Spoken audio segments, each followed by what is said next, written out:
આપણો જે મુખ્ય ખોરાક છે એની અંદર જ આપણે ઝેર લઈ રહ્યા છે, શરીરની અંદર ટોક્સિન ભેગું થઈ રહ્યું છે. તો હવે એક સામાન્ય માણસ, શહેરમાં રહેતો માણસ આ ડિટોક્સિફિકેશન કેવી રીતે કરી શકે? ઝેર ભોજનમાં જઈ રહ્યું છે તો એને ડિટોક્સિફાઈ, બોડીને ડિટોક્સિફાઈ કેવી રીતે કરવું, એના વિશે વાત જણાવો. લોકો બીમાર જ ન પડે એટલા માટે આપણા ઋષિઓએ વ્રત અને ઉપવાસ આની પદ્ધતિ આપ સૌને સમજાવેલી છે, આપને સૌને. તો વ્રત અને ઉપવાસ જે છે એનો ઉદ્દેશ્ય હતો ઉપ એટલે નજીક, વાસ એટલે રહેવું, ઈશ્વરી શક્તિઓની નજીક જવું. અન્નમય કોષ, પ્રાણમય કોષ, જ્ઞાનમય કોષ, મનોમય કોષ, વિજ્ઞાનમય કોષ, આ પંચકોષની શુદ્ધિ થઈ અને ઈશ્વરી ચેતના સાથે વિલીનીકરણ કરી આપણી માનસિક અને શારીરિક કેપેસિટી એટલી બધી પાવરફુલ કરીએ કે જેનાથી આપણી સંકલ્પ શક્તિ પાવરફુલ થાય, શરીર અને મન રોગ રહિત થાય અને આત્મા સશક્ત થાય. આ દરેક વ્રત ઉપવાસ પાછળનો ઉદ્દેશ હતો. પરંતુ વર્તમાન સમયમાં આપણે જે વ્રત અને ઉપવાસ જોઈ રહ્યા છીએ તો લોકો સવારમાં જાગી અને સીધી ઝેર એટલે કે ચા પી રહ્યા. જ્યારે એક ટાઈમ જમવાનું હોય ત્યારે થાળી ભરી અને બટેટા ખાય, વાટકો ભરીને ભેંસનું દૂધ ખાય.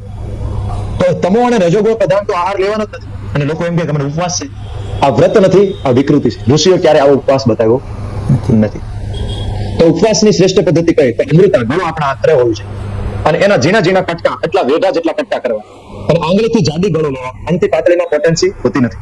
આનાથી જાડી ગળો લઈને ઝીણા કટકા રાખી આખી ગળો રાખશો તો એ ગળો કેવી થઈ જશે?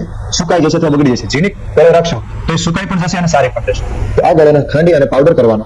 જ્યારે વ્રત અને ઉપવાસ રહેવો ત્યારે થોડો પાવડર કરવાનો. સવારથી બપોર સુધી જેટલું પાણી જોતું હોય એટલા પાણીમાં 1 થી 2 ચપટી આ ગળોનો પાવડર નાખવાનો. 2 ઉફાળા વ્યવસ્થિત પાણીને આવવા દેવાના.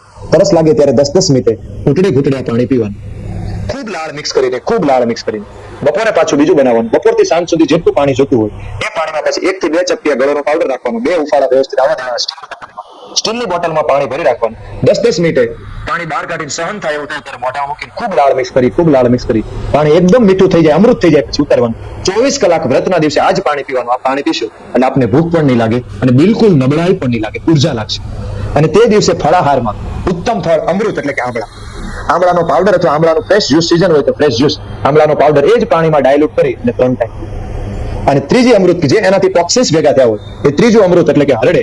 તો મોટી હરડેને દેશી ગાયના ઘીમાં શેકી એનો પાવડર કરી સવારે અને રાત્રે એટલી માત્રામાં લેવું કે 2 થી 3 વાર ઝાડા દ્વારા એનો કચરો સાફ થાય.